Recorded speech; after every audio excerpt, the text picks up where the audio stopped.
In fact, if I talk of health in general, is an issue. And I think it's not just to talk uh, briefly, but I would like to give some background of why the health situation got worse like that. And to me, I think it was a plan, actually. It is not just abruptly. It was well planned by the system in Khartoum. Because after CPA, all NGOs were operating in Kauda and other areas which were called SPLM areas before CPA. They were forced actually to move to Khartoum. So they moved all their head offices from Kauda to Khartoum, including WHO, including UNICEF, and others. So they left with only sub-offices with very, very low capacity. So that's why, immediately after the war, Bashir announced that he does not want to allow any NGO to access Nuba Mountains because he knows very clearly that he's controlling everything in Khartoum. So nobody can be able to get in. This is one thing. The second thing, after the CPA also, all services were integrated. So health was one of them. So all funds for health were coming from Khartoum. So also he was quite sure that he's controlling everything there.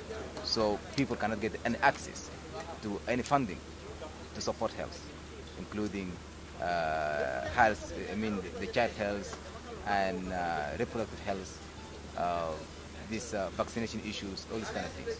So he was very quite sure that people in Nuba Mountains, they will not access this kind of service.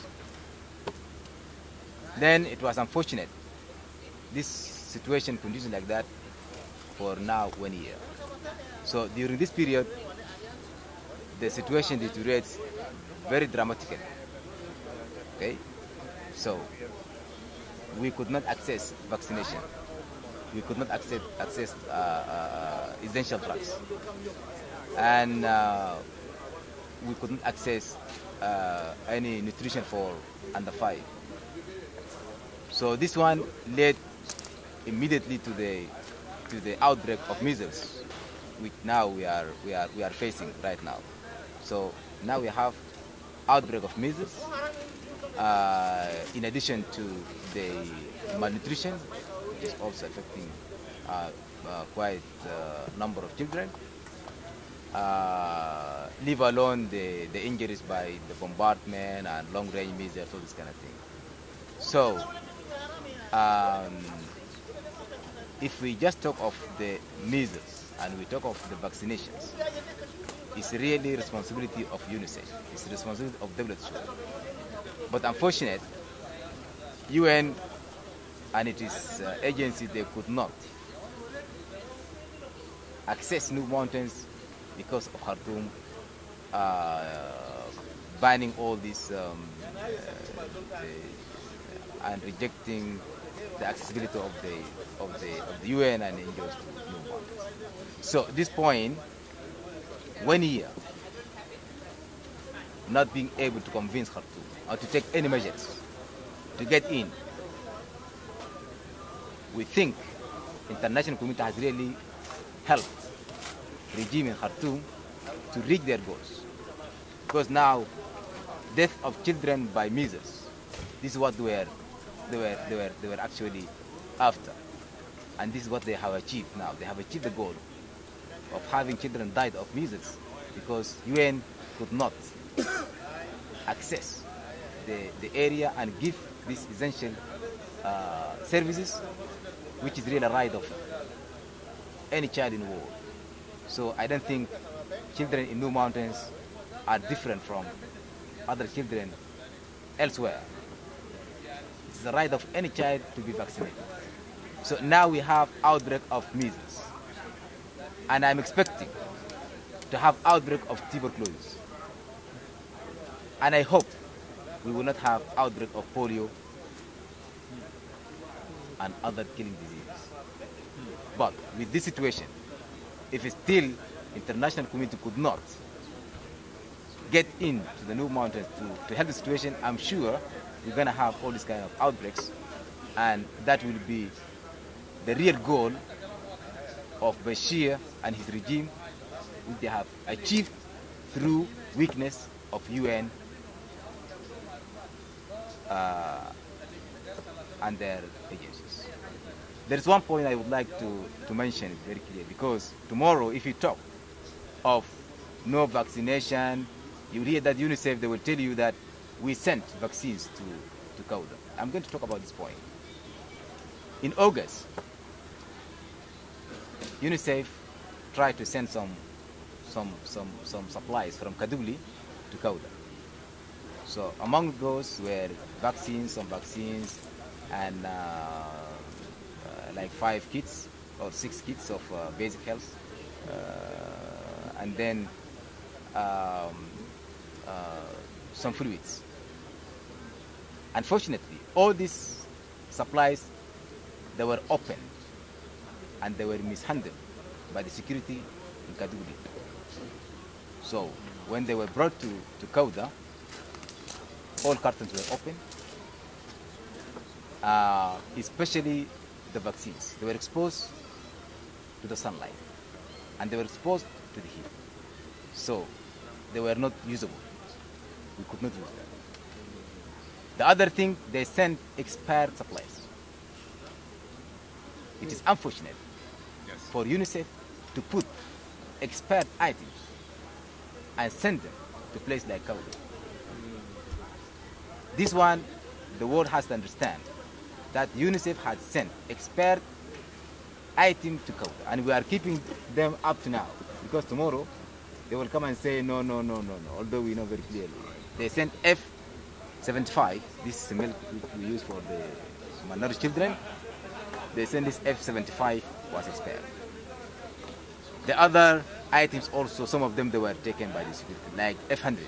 We missed some of this. Even these items, they arrived Kauda without any waiver, so we could not know exactly what they sent. So this is an issue. I think UNICEF now, they used to tell the media that they sent some items to Kauda, and they're also supporting the community at the rebel controlled areas, as they call them. As we know, we are not actually rebels.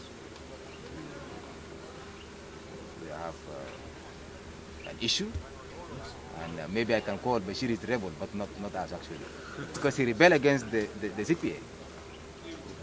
What is the definition of rebel? We have a CPA. We should go for election, all this kind of thing, but he rebelled against it. Then he start fighting. So I need also international community to understand these terminologies. They have to think of them very clearly. Who's really the rebel?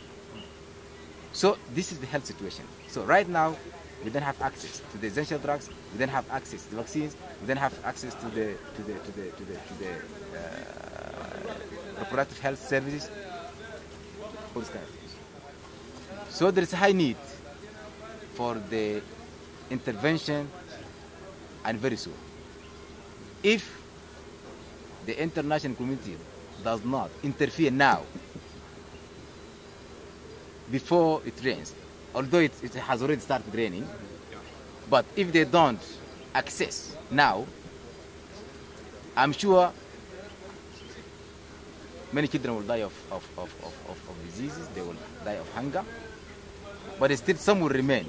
They will not die, I'm sure. Not all of them. But they will learn. They will learn that the international community has failed to assist them, and in turn have really assisted regime in Khartoum to achieve their goals. It's not less than 400,000 children, because our population is 1.5. This is what we are really controlling. We are controlling 1.5. So if you calculate from this population which we are controlling, you can know exactly how many under 5, how many under 1 year, and how many the women at risk. So all this kind of thing, they have the formula. Everybody can calculate and know how many children actually at risk. I know if they are waiting for Bashir to give them go ahead, it will never happen. Because this is the only weapon now Bashir and his people that are using. We are quite sure they cannot access the areas on road. So the aerial bombardment and no food, no medicine, then the international community, their failure and their weakness actually, they helped him to achieve these goals. We don't tell them to stop the aerial bombardment. Aerial bombardment will continue, we don't mind because it's war, but not to provide food, not to provide medicine. So it's really a shame. But I want to send just a message. I know the governments have their own interest. Okay, even these UN bodies, there are people who have their own interest. Okay, so they cannot easily allow a decision to pass unless they see it is really meeting their interest. But I'm just sending message to the communities. Okay, the communities they can really help, like church leaders, like other associations, community associations. I think if they could actually give some attention to the situation, I think that would be great, although it will not be enough, because this kind of things, they need decision from the states. You are come from USA, I think. Mm-hmm. And you think you can pass my message to Obama? Mm-hmm. You think so? Mm-hmm. I think my message to Obama, we are fighting the terrorists. We are fighting the terrorists. And he's fighting the terrorists. Nobody will arrest Bashir except us. It is we to arrest Bashir, actually, if he wants. UN has no capacity to arrest Bashir. And he's now a hero because he's very confident that nobody will reach him. So if actually Obama wants to fight terrorists, he should push accessibility of the humanitarian agencies to Nuba Mountains. Let him think of imposing no-flight zone for this bombardment of the civilians, because Khartoum is actually bombing the civilians. They are not bombing the militaries. If he only does these two things, we will arrest Bashir in very short time. But if he doesn't, he will continue talking of fighting terrorists, and he will never reach the goal until he is over. I hope he will understand this message very clearly. If he wants to fight terrorists, we will start fighting them from here. Because actually we know the source is Khartoum.